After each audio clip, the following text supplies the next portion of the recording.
Я 40 крепких скакунов отдать за сюинчу готов, а если вдруг узнаю я, что сын родился у меня, боюсь, что сердце старика такая радость разорвет. Я не хочу, чтобы народ позорно увидел смерть. Уйду-ка лучше в горы я и буду ждать благую весть. Но если вдруг родится дочь, никто ко мне пусть не идет, а если сын, ко мне скачи и забирай свой сюинчу. Как видите, совместное участие пары в родах тогда еще не было популярным. Вторая часть.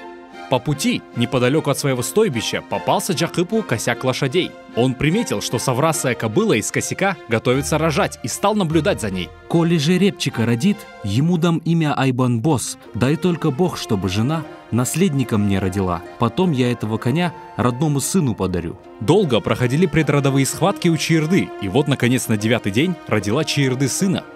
Никто не слышал никогда о том, чтобы чья-нибудь жена за 8 дней и 7 ночей родить ребенка не могла. 12 знахарок кряхтя давили на живот пока.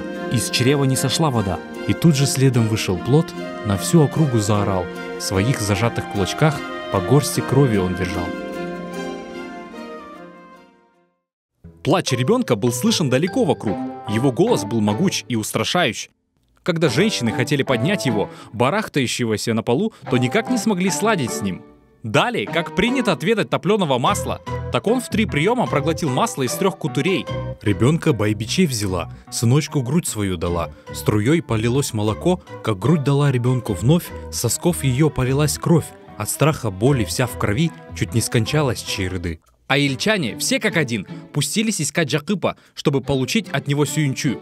По настойчивому требованию своей жены также отправился на поиски Джакыпа его друг Ахбалта. Пришлось бедняге Ахбалте конягу Кёк-Чолок седлать. С трудом едва держась в седле, Джакыпу на джайло скакать. В это время Джакып отмывал у родника только что родившегося жеребенка соврасой кобылы. Холил и лелеял его. Так вот, у родника и нашел Ахбалта Джакыпа и сообщил ему радостную весть. «Ой, сюинчу, брат, сюинчу, тебе в дом старая жена в подоле львенка принесла». Джакып одарил Ахбалту множеством золотых монет и с котом. Спустились они оба в аил. Джакып взял в руки сына, и счастью его не было предела. Он созвал много народу, сородичей, близких и дальних друзей, и даже недругов, и устроил обильный той. Во время торжества, как положено, он обратился к присутствующим с просьбой наречь сына именем, но никто не смог подобрать ему подходящее имя.